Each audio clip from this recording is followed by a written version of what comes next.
오늘 이 이야기를 듣는 모든 분들의 가정에 하나님의 따뜻한 위로와 평안이 가득하기를 먼저 기도합니다. 잠시 세상의 소음을 내려놓고 우리 자신과 사랑하는 부모님을 깊이 돌아보는 귀한 성찰의 시간이 되기를 바랍니다. 여러분의 구독과 좋아요는 저희가 이처럼 의미 있는 이야기를 더 많이 나누는 데 큰 힘이 됩니다. 주님의 이름으로 여러분을 축복합니다. 서울에 첫눈이 내리던 날이었습니다. 한 노부부가 아파트 베란다 창에 서서 하얗게 변해가는 낯선 도시의 풍경을 말없이 바라보고 있었습니다.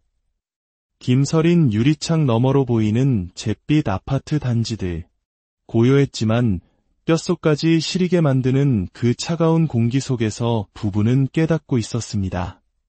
3년 전 그토록 그리워하며 돌아온 이 땅이 더 이상 자신들의 집이 아니라는 사실을 말입니다.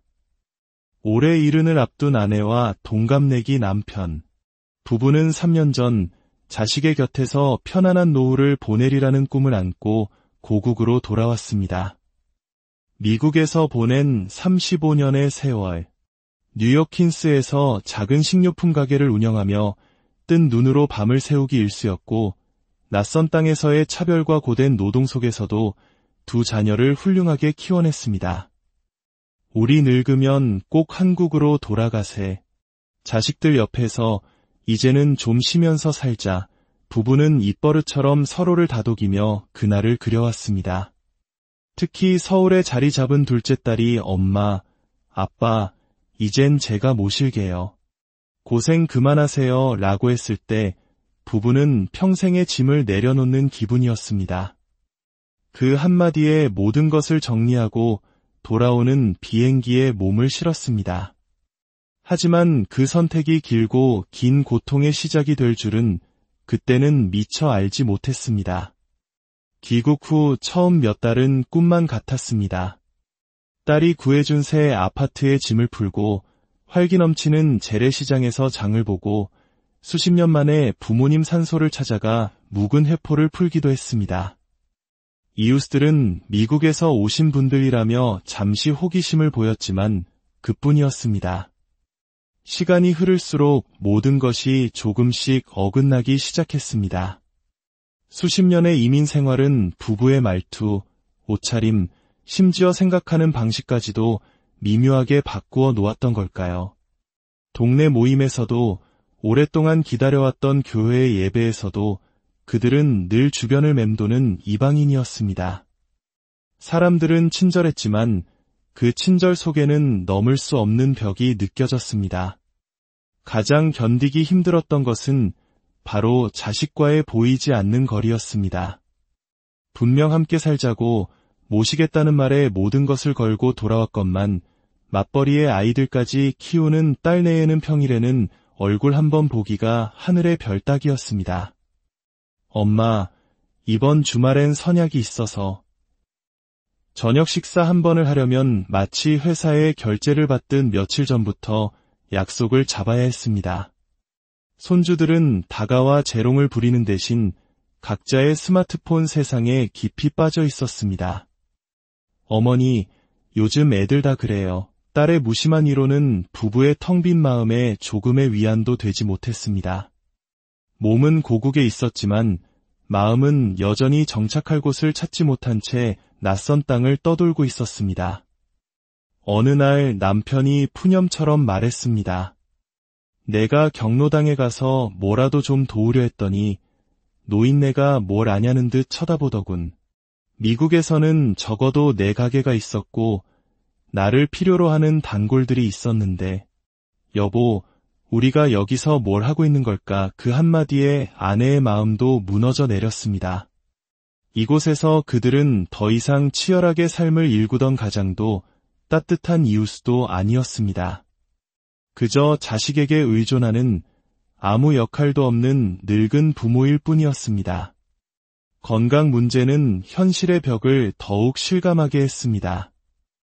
미국에서는 수십 년간 익숙하게 이용해온 메디케어 보험과 주치의가 있었습니다.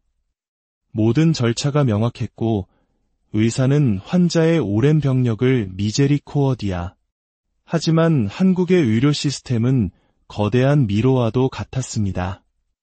시민권자였던 부부는 건강보험 지역 가입자로 분류되어 소득이 거의 없음에도 매달 20만 원이 훌쩍 넘는 보험료를 내야 했습니다. 동네 병원은 낯설었고 큰 병원은 예약조차 쉽지 않아 몇 달을 기다려야 했습니다. 결국 비용 부담 때문에 남편의 무릎 수술은 포기해야만 했습니다. 가장 큰 벽은 서로의 마음속에 있었습니다. 자식들은 부모의 귀국을 효도의 결과라고 생각했습니다. 이제 부모님도 편히 지내셔야지. 하지만 부모의 마음속에서는 서운함이 쌓여갔습니다. 우리를 오라고 한 건 너희들인데 정작 진심으로 우리와 함께하고 싶었던 건 아니었나 보다. 주말에 외식이라도 하자고 말을 꺼내려다 요즘 힘들다는 자식들의 표정에 죄책감을 느끼며 입을 다물어야 하는 날들이 반복되었습니다. 그러던 어느 날 부부는 장롱 깊숙한 곳에서 낡은 미국 여권을 꺼내 들었습니다. 언제든 돌아갈 수는 있었습니다. 다만 그 결정을 내리기까지 3년이라는 시간이 필요했을 뿐입니다. 남편이 아내의 손을 잡으며 말했습니다. 여보, 우리 다시 돌아가세. 거기엔 아직 우리를 기억해주는 친구들도 있고 우리 이름으로 된 은행 계좌도 그대로 있어. 아내는 말없이 고개를 끄덕였습니다. 자식들 몰래 항공권을 알아보고 LA 외곽의 작은 아파트 월세 정보를 검색하는 밤이 계속되었습니다. 환율은 그 어느 때보다 높았고 비행기 값도 만만치 않았지만 이제 돈을 계산하는 것보다 더 중요한 것은 더 이상 감정이 소모되지 않는 곳, 자신들의 존재가 존중받는 곳으로 돌아가는 것이었습니다. 짐을 싸던 날, 딸은 울먹이며 물었습니다. 엄마, 정말 가시는 거예요? 우리가 뭘 그렇게 잘못했어요? 아내는 대답 대신 손에 들고 있던 낡은 사진 한 장을 딸의 손에 쥐어주었습니다. 젊은 시절의 부부와 갓난아기였던 딸이 미국의 작은 뒷마당에서 환하게 웃고 있는 사진이었습니다. 미안하다.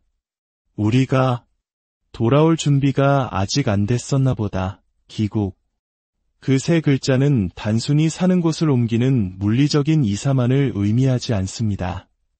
수십 년을 타지에서 살아온 이들에게 돌아간다는 것은 그곳에서의 모든 관계와 기억, 익숙했던 시스템을 내려놓고 완전히 새로운 삶의 방식을 받아들여야 한다는 뜻입니다. 하지만 그 과정이 순탄치 않을 때 세상에서 가장 가깝고 익숙하다고 믿었던 고국은 그 어떤 낯선 땅보다 더 외롭고 혹독한 곳이 될 수 있습니다. 귀국 3년, 결국 그들은 떠납니다. 단지 불편해서가 아니었습니다. 더 이상은 존중받지 못하는 존재로 살아가는 듯한 그 고통을 참을 수 없었기 때문입니다. 그들의 여행 가방은 가벼웠지만 마음에는 평생 지고 가야 할 짙은 무게가 남아 있었습니다. 이제 그들은 어디든 편히 숨 쉴 수 있는 곳을 찾아 다시 길을 나섭니다. 그 여정이 비록 또다시 이방인의 삶일지라도 적어도 마음만은 외롭지 않기를 간절히 기도할 뿐입니다. 이 노부부의 이야기는 결코 특별한 사례가 아닙니다.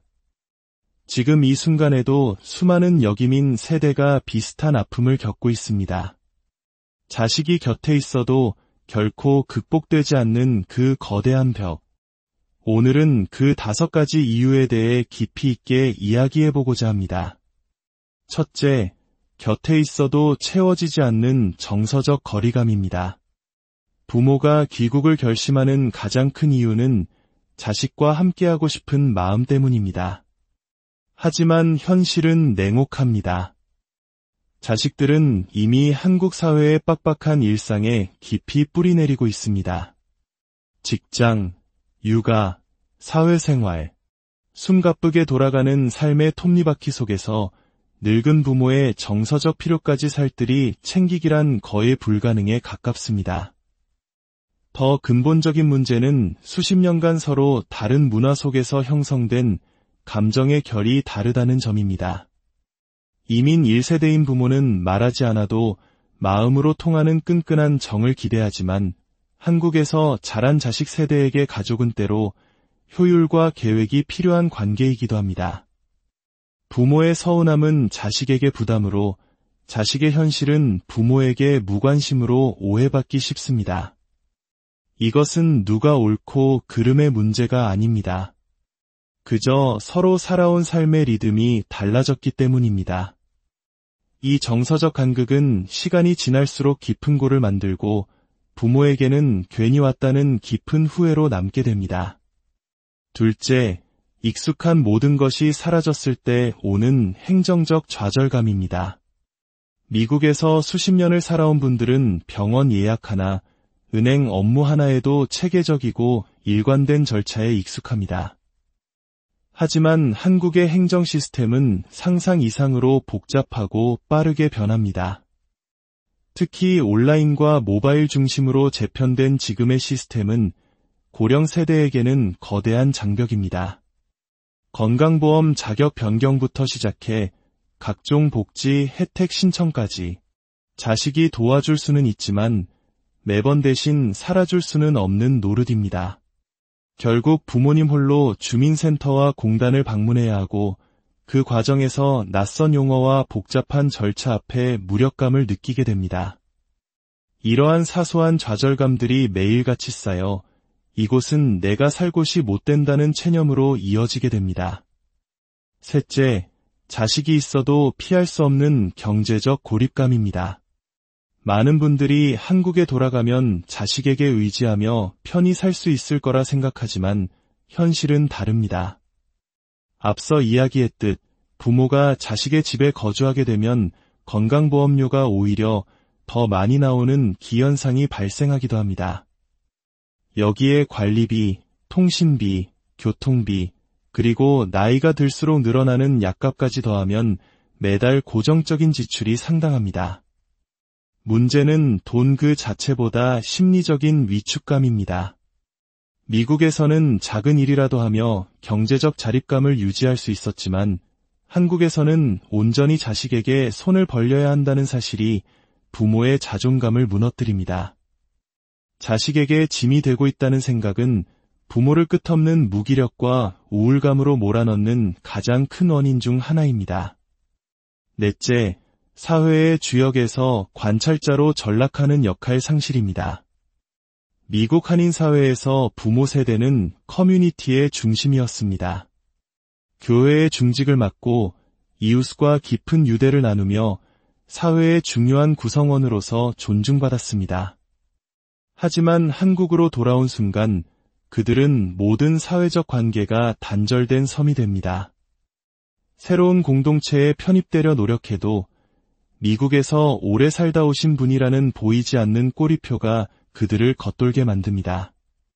결국 세상의 모든 일에 그저 지켜보는 관찰자로 남게 될 때 부모 세대는 자신의 존재 이유 자체에 대해 깊은 회의감에 빠지게 됩니다. 다섯째, 매일의 일상 속에서 쌓여가는 생활 방식의 충돌입니다. 느리고 조용한 삶에 익숙해진 부모 세대와 빠르고 분주한 자식 세대의 생활 리듬은 애초에 맞기 어렵습니다.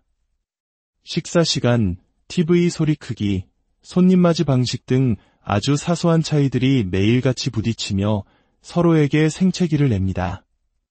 특히 자식들은 이제 편히 쉬세요라고 말하면서도 은연중에 손주를 돌보거나 집안일을 도와주기를 기대하는 경우가 많습니다. 이러한 무의식적인 의존은 부모에게 피로와 배신감을 안겨주고 말없이 쌓인 갈등은 결국 더는 함께 살 수 없다는 파국으로 치닫게 만듭니다. 결론을 맺으며 귀국은 결정보다 준비가 훨씬 더 중요합니다. 고국으로 돌아온다는 것은 단순히 과거로 회귀하는 것이 아닙니다.